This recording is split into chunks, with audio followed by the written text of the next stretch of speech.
Vous l'avez attendu, je l'ai attendu aussi, le Google Pixel 6, une file d'attente monstre pour recevoir ce téléphone, mais je l'ai enfin reçu. Et du coup, unboxing avec vous pour vous donner mon ressenti et partager avec vous cette première expérience de découverte du premier téléphone de Google que j'achète. Alors il faut savoir que j'ai attendu un peu plus de 5 semaines pour recevoir ce téléphone, je l'ai commandé début décembre à peu près. Le téléphone coûte à peu près 650 euros lorsque je l'ai commandé, mais sauf qu'il y avait une offre dont j'ai bénéficié, c'était qu'il y avait 100 euros de rabais si vous achetez les Pixel Buds à côté. Les Pixel Buds coûtent aussi 100 euros, donc du coup ça fait que pour 650 euros vous avez le Pixel 6, c'est le Pixel 6 normal, hein, plus les Pixel Buds. C'est une agréable surprise en tant que consommateur Apple de pouvoir acheter des produits comme ça pour 650 euros.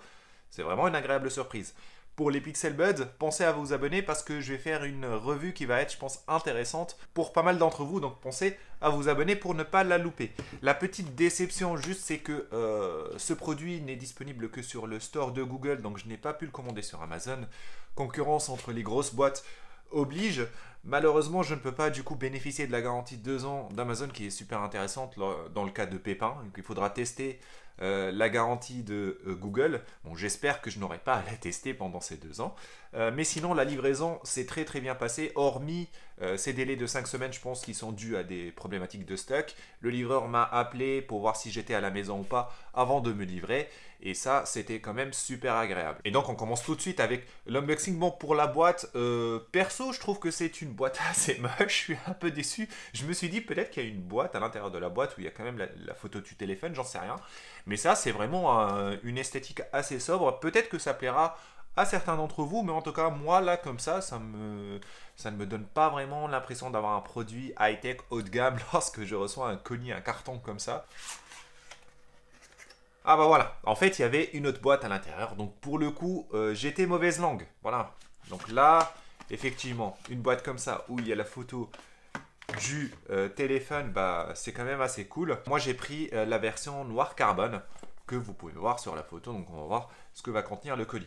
Alors la boîte contenait aussi, bon bah pour le coup oui, c'est les écouteurs qui sont pas à l'intérieur du paquet, donc qui sont à côté. Bon, je pense pas que je vais m'en servir parce que bon j'ai les Pixel Buds et j'en suis content, mais voilà, les écouteurs à côté, c'est cool. On va avoir le téléphone, je pense que c'est le plus important. Pareil que tout à l'heure, hein, l'étiquette un peu à la Apple où c'est facile à unboxer. Et tout de suite, bah, on a le téléphone juste à l'intérieur. Il est quand même impressionnant, hein, je vous le dis tout de suite. Hop, bon, le téléphone, je le mets de côté pour l'instant.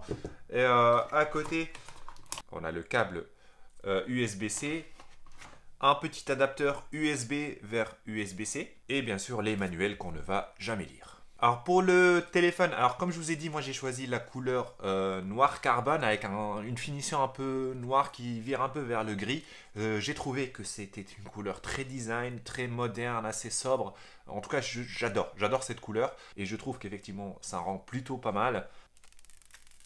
Ça fait toujours du bien. Alors là, c'est un écran 6,4 pouces en 90 Hz pour du 1080p. Autant dire que c'est un très très bon écran, hein. Pour faire mieux, en fait, il faut prendre le Pixel 6 Pro. Vous aurez un écran 6,7 pouces, un petit peu plus grand. Vous aurez du 1440p au lieu d'avoir du 1080p. Et vous aurez du 120 Hz au lieu d'avoir du 90 Hz. 120 Hz, à ce qui paraît, c'est le sweet spot pour tout ce qui est gaming. Si vous avez envie de jouer sur votre téléphone, du 120 Hz, ça peut être vraiment très intéressant. Mais 90 Hz, c'est déjà très très bien et ça va me changer de l'iPhone XR que j'utilise et qui est à 60 Hz. Alors je l'allume pour que vous puissiez voir un petit peu mieux. En haut, il y a la caméra frontale 8 mégapixels pour les selfies. Et juste en bas, dans la partie inférieure de l'écran, bah, vous avez le capteur d'empreinte digitale qui est sous l'écran. D'ailleurs, ça va me changer de ne pas avoir Face ID. Derrière, bah, on va avoir cette bande signature du Pixel 6, cette bande qui fait débat. Donc moi, perso, j'étais pas vraiment fan lorsque j'ai vu. Je pensais qu'elle allait être très grosse et qu'elle allait vraiment sortir en fait du téléphone. En fait, c'est le cas, hein. C'est vraiment très, très grand. Lorsqu'on va le poser, je pense que il va y avoir de l'espace entre le téléphone et la table sur laquelle on va poser. Je ne suis encore pas très fan, mais on va voir à l'utilisation qu'est-ce que ça va donner, quel sera mon ressenti. D'ailleurs, pensez à vous abonner pour ne pas louper ma prochaine vidéo où je vous donnerai mon ressenti après plusieurs semaines d'utilisation. Je pense que ça va vous intéresser et en plus en tant que consommateur Apple, j'étais toujours sur iPhone, peut-être que ça vous intéressera d'avoir un regard critique d'une personne qui utilisait tout le temps des iPhones et qui passe sur Android aussi. Je fais une vidéo par semaine où je fais des tests et je donne mon avis sur la nouvelle technologie.